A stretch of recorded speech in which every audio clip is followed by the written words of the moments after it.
जो के लिए उसमें हमने जून सीओ गांधरबल ने जून 24 में एक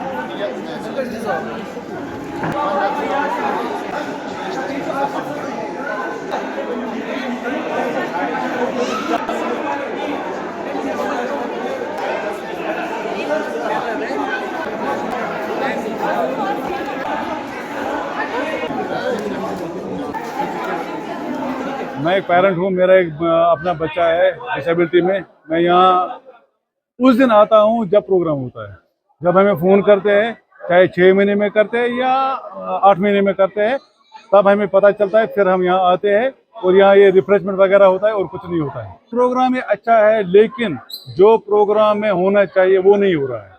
जैसे कि मैं आपको बोल रहा हूँ कि यहाँ पर जो इनके सेंटर्स है, जहाँ पर इन बच्चों के लिए इनका स्पीकिंग का मसला होता है या ऑर्थोपेडिक का मसला होता है, लेकिन उन रिसोर्स सेंटर में कोई इक्विपमेंट नहीं है, कुछ भी नहीं है।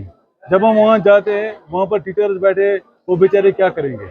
उनके पास इक्विपमेंट नहीं है। अगर उनके पास इक्विपमेंट होते, एक फिजियो होता वहाँ, एक ऑर्थोपेडिक होता वहाँ, एक स्पीकिंग के लिए कोई डॉक्टर होता वहाँ, लेकिन वहाँ पर ऐसी फैसिलिटी नहीं है। सोनोग्राफी ठीक है, लेकिन वहाँ पर वो फैसिलिटी जो होनी चाहिए हमारे बच्चों के लिए नहीं होता है। सर आपको मैं बता दूंगा, जो NAP 2020 है उसमें से स्पेशल फोकस जो बड़ा ही तरजीह दी हुई है इन स्पेशल बच्चों के लिए है।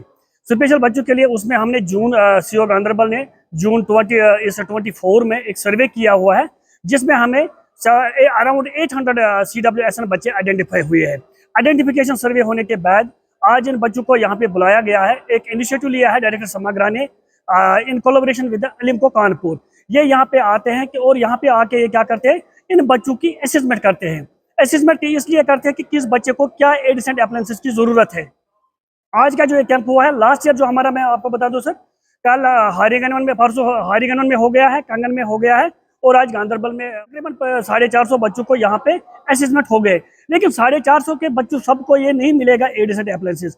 ये डॉक्टर्स होते हैं, एक्सपर्ट्स होते हैं, जिनको रिक्वायरमेंट होती है उस बुनियाद पे ये फिर उनको रिकमेंड करते हैं कि इसको क्या एडिसेंट अप्लायंसेस है। हमारी जो कैडर होती है, ये जो स्कूल एजुकेशन डिपार्टमेंट, ये खाली 6 से 18 साल तक के बच्चों का इनको देखते हैं, इनको इनकी लिसो एजुकेशन देती है। इनको बूस्ट करने के लिए जितना भी पॉसिबिलिटी होते हैं as per norms, as per the guidelines of higher education department. तो लेकिन हमने जितना भी कार्य करता है उनके लिए हमने आज तक कभी भी आगे नहीं देखा है कि वो नहीं आए हैं हमारे पास। हमने तो ऐसा कोई प्रोग्राम देखा नहीं है। मैं मोहाली अलिम्को से आई हूँ और आज यहाँ पे प्रोग्राम जो चल रहा है गांधरबल में, वो SSA और अलिम्को के थ्रू कैंप चल रहा है बच्चों का, जिसमें हम wheelchair, tricycle, hearing aid, crutches ये प्रोवाइड करते हैं दिव्यांग बच्चों को जो डिसेबल्ड होते हैं, उनको देते हैं। उसमें हमारे पास यहाँ पे 3 डॉक्यूमेंट्स बहुत कंपलसरी है, जिनके थ्रू उनको इस प्रोग्राम का बेनिफिट मिलेगा। Aadhaar card, UDID and income certificate, जो कि 22,500 से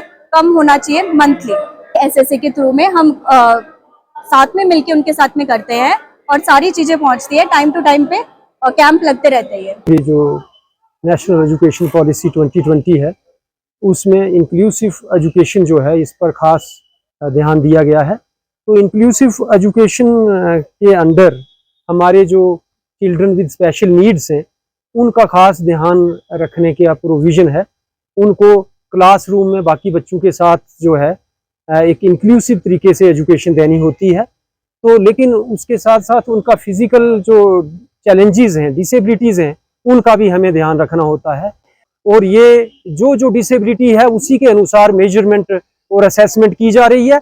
ये वाली टीम जो है, एक्सपर्ट जो यहाँ पर आए हुए हैं, ये मेजरमेंट लेके वापस जाएंगे और उन्हीं मेजरमेंट्स के मुताबिक ये जो है अप्लायंसेस बनाएंगे इन हमारे बच्चों के लिए, और बाद में इन बच्चों को डिलीवर की जाएंगी, ताकि इनकी ये जो फिजिकल डिसेबिलिटीज़ हैं, इनकी प्रोग्रेस में, इनके फ्यूचर की इस दौड़ में ये आड़े ना आए और ये बच्चे बाकी बच्चों के साथ एक इंक्लूसिव एजुकेशन बहुत अच्छे तरीके से कर पाएँ।